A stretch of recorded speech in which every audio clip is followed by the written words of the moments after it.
A continuación, Reconstruyendo Memoria, solo por Cuapac Televisión.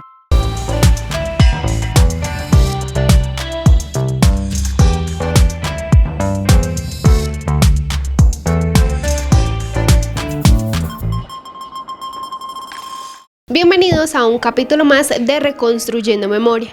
El golpe de Estado del año 1953 fue la toma del poder por parte de los militares de Colombia al deponer al gobierno civil conservador de Laureano Gómez tras 3 años de gestión impopular y varios años de violencia política anterior. Ocurrió el sábado 13 de junio de 1953 en Bogotá. Fue dirigido por el teniente general Gustavo Rojas Pinilla y contó con el apoyo del sector no laureanista del Partido Conservador en cabeza de Gilberto Alzate Avendaño y Mariano Ospina Pérez.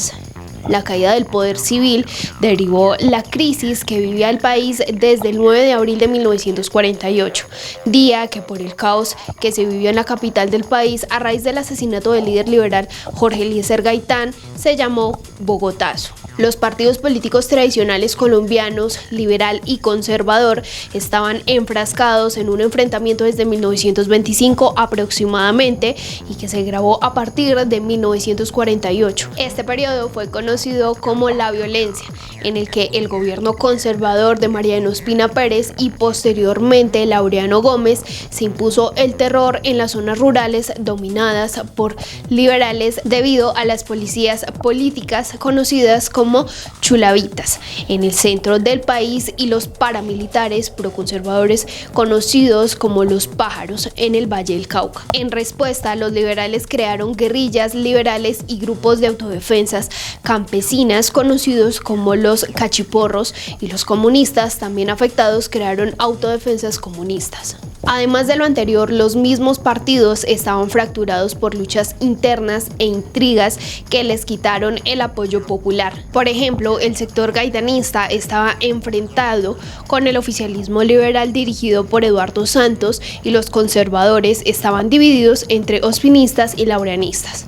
Esta última facción era leal al presidente Laureano Gómez, quien sucedió a Ospina en unas elecciones sin rival ni garantías políticas ni de seguridad. Finalmente, la incapacidad de gobernar de Gómez, que controlaba el gobierno a través del designado Roberto Urdaneta, ya que en octubre de 1951 sufrió 2 infartos que lo llevaron a ceder el poder, derivó con el apoyo creciente en un levantamiento militar.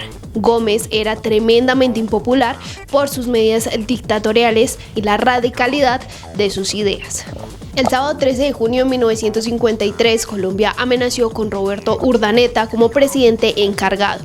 Más tarde, Laureano Gómez reasumió el poder luego de un año de controversia.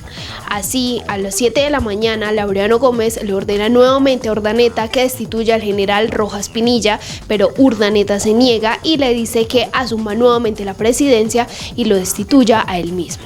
Así lo hizo Laureano Gómez, quien convoca a un consejo extraordinario de ministros. Ante la negativa de Urdaneta de proceder en conformidad, Gómez se apareció de imprevisto en el Palacio de San Carlos, sede del gobierno, exigiendo a Urdaneta la renuncia. Reúne a los ministros, reasume el poder y retira del cargo a Roberto Urdaneta. Lucio Pavón, ministro de Guerra, se rehúsa a firmar el decreto para destituir al general Rojas Pinilla. Procede a renunciar y se retira de la reunión. Gómez nombra a Jorge Leiva como ministro de Guerra y lo encarga de elaborar y firmar el decreto de destitución. Nombra además al general Regulo Gaitán como comandante general y se retira con rumbo desconocido. Hacia las 10 de la mañana, el personal empezó a ser informado de la baja del general Rojas. En horas del mediodía, el secretario general del ministro de Guerra, coronel José Manuel Agudelo, recibe en su despacho a los recién nombrados Jorge Leiva, Regulo Gaitán y otros oficiales. En su despacho se comunica con todos los mandos de brigada para informarle de los hechos, lo mismo que con varios personajes políticos, incluyendo Ospina Pérez. Jorge Leiva decide aceptar el consejo de Agudelo de hacer reconocer las tropas, haciendo un recorrido por los comandos de sur a norte y salen del Capitolio, donde para la época allí funcionaba el Ministerio de Guerra. Rojas llega al Palacio Presidencial de la Carrera a las 6:30 de la tarde, momento momentos después de llamar de urgencia a Urdaneta, pues su plan en ese momento era pedirle a Urdaneta que se tomara el poder y que él, Rojas, lo apoyaría. Urdaneta, a pesar de que en ese momento estaba dormido y con fiebre de 40 grados debido a una fuerte gripe, fue despertado y se presentó a discutir la situación con Rojas y su comitiva. Le fueron presentadas varias alternativas para que permaneciera en el poder, pero la rechazó diciendo, abro comillas, si en la mañana me negué a aceptar una imposición, ahora me niego a aceptar otra, cierro comillas, pues seguía considerando a Laureano Gómez como el presidente legítimo y se rehusaba a asumir el cargo hasta tanto él no renunciara. Ante la negativa de Urdaneta, Rojas ordenó la búsqueda de Laureano Gómez, el cual se hallaba escondido en la casa de uno de sus amigos, para pedirle que renunciara al gobierno de forma que Urdaneta pudiera gobernar legítimamente. Luis Ignacio Andrade, quien sabía dónde se encontraba, fue enviado para traer la renuncia. Sin embargo, al regresar, informó a Rojas que, abro comillas, Laureano dice que antes de firmar la renuncia para que siga gobernando Urdaneta, prefiere que usted se haga cargo del gobierno, cierro comillas. Según Rojas, fue él mismo el que se dio el golpe a decir esto. Urdaneta se retira a su habitación y al quedar solo con su comitiva, que lo había preparado, todos empezaron a animarlo para que tomara el poder. Finalmente, en la noche de ese mismo día, a las 10 de la noche, el general Gustavo Rojas Pinilla asume el poder, luego de una agitada tarde donde erradicó del poder de Gómez. Rojas asume definitivamente el poder y hace la locución radial en la que dice su frase célebre, abro comillas, no más sangre, no más depredaciones en nombre de ningún partido político, paz, justicia y libertad, cierro comillas. Frase que fue bien recibida por la mayoría de los colombianos que habían estado sufriendo una sangrienta violencia bipartidista que se había acentuado desde la muerte del líder político liberal Jorge Eliezer Gaitán el 9 de abril de 1948. Gustavo Rojas Pinilla estuvo en el poder desde el 13 de junio de 1953 hasta luego de 10 días de paro nacional liderado por los partidos liberal y conservador, tuvo que renunciar el 13 de mayo de 1957.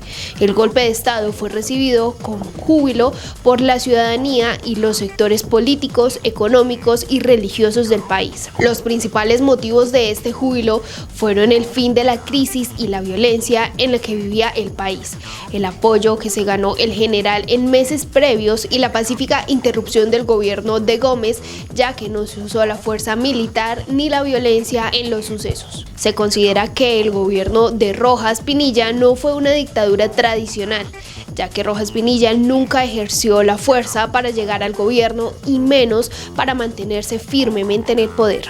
Sin embargo, hubo acciones como el 8 y 9 de junio de 1954, donde Rojas da la orden de masacrar a estudiantes que liberaban el paro nacional. Son asesinados 90 labriegos por parte del Ejército Nacional en Pueblo Nuevo, Sumapaz. Colombianos, ante la tremenda crisis política del país, la situación de orden público, el desasosiego nacional y otros hechos de serias implicaciones morales que culminaron con el relevo intempestivo del presidente Urdaneta Arbeláez, la destitución del ministro de Guerra y el retiro de altos oficiales de las fuerzas militares, pretermitiendo las fórmulas constitucionales y legales, las Fuerzas Armadas de la República, fieles a las supremas consignas que desde la historia les da el libertador Simón Bolívar y la patria misma, y con la exclusiva orientación de encauzar a Colombia por las vías de la unidad tan profunda y largamente suspirada por todos los buenos colombianos, por las vías del orden fecundo, de la auténtica justicia para todos, del verdadero progreso para las comarcas sin distingos de ninguna naturaleza y de la paz ennoblecedora y unificante, todo según los cánones primordiales de Cristo, Señor nuestro, y del libertador Simón Bolívar, han determinado hacerse cargo del gobierno del país. Hemos llegado al final de nuestro capítulo el día de hoy en Reconstruyendo Memoria, hablando un poco sobre la historia del golpe de Estado que sufrió Colombia en el año de 1953. Nos vemos en un próximo capítulo y los dejamos con toda la programación del Canal 13.